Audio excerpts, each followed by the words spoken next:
Hello and welcome to Newsbharati. We all know that the Russian invasion of Ukraine has stalled. The progress of this invasion is not as expected, not as Russian expected, not as Western sides expected, not as the entire world expected. Why has it happened? What are the probable reasons and what might be the way forward from this stall of this invasion? Let's look at why this stall happened. Firstly, one reason that almost everyone agrees is that, obviously not the Russian side, but everyone else agrees, is that there was an overconfidence from the Russian side that we will just go in Ukraine and they will surrender and we will just change the regime and we will come back home. That did not happen. The forces which first invaded Russia were not combat forces. So there is a difference between, even in the army, there are combat battalions, combat divisions, combat armies, and then there are reconnaissance armies, reconnaissance divisions.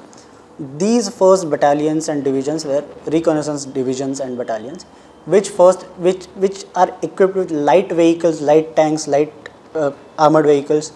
They entered Ukraine on the 28th and 26th of February. Because of that, it was easy for Ukrainian forces and obviously the Ukrainian people to destroy these tanks and make them stop where they are.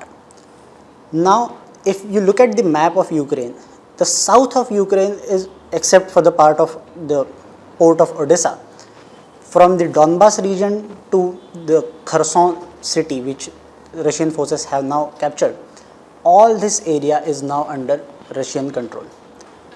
But in the north, the situation is completely different. Ukrainian forces have stopped Russian advance for almost 2 weeks into the capital of Kyiv. Why this happened? As I said, the overconfidence was the first reason. Secondly, Russian army is a very artillery heavy, tank heavy, armor heavy army. What I mean is that they use a lot of firepower. They don't use precision operation and precision military attacks.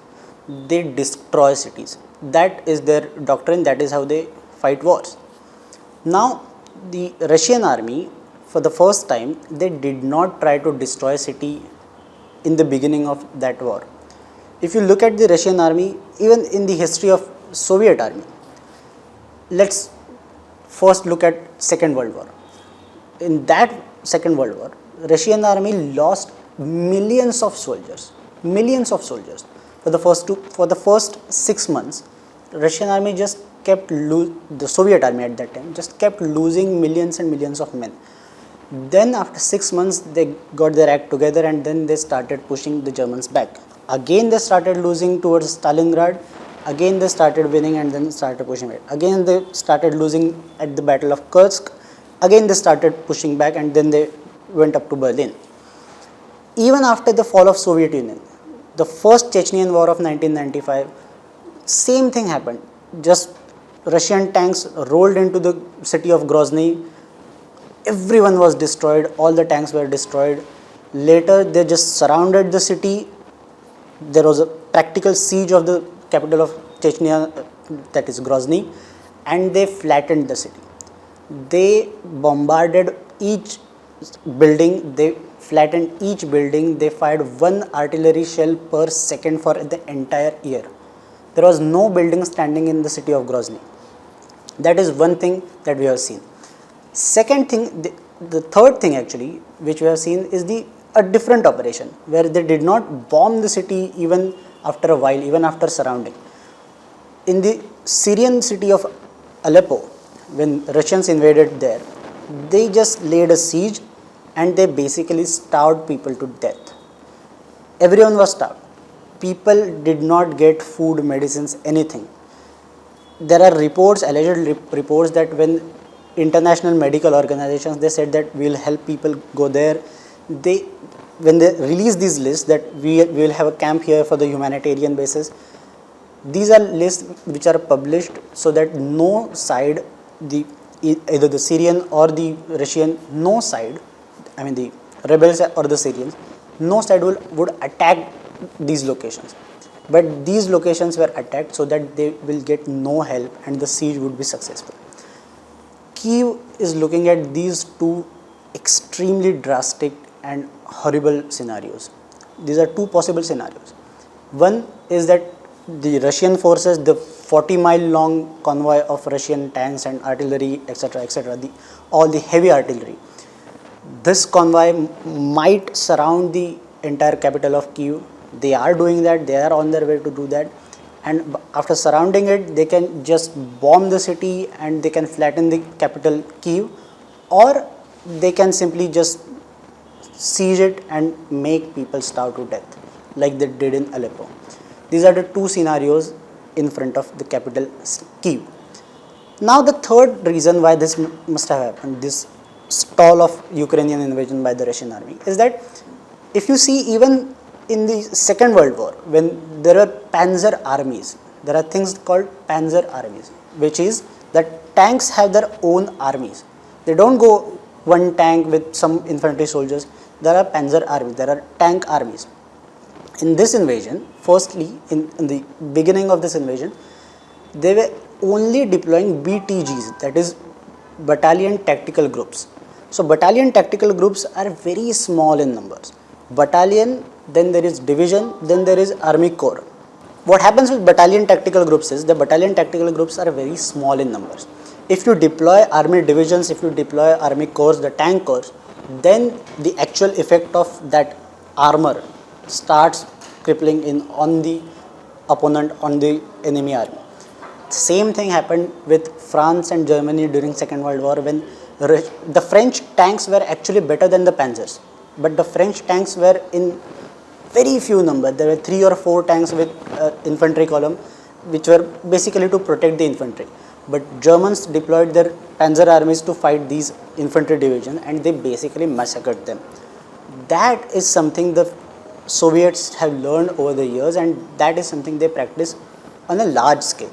But that is not happening yet. Fourth reason is that Russian army is basically fighting with an arm behind their back. They are not using all their force. Russian army, as I said, they are artillery heavy army. They haven't bombed the cities. Of course, we are seeing footage of some bombing, some missile attack, some air attack, but that is very few in number.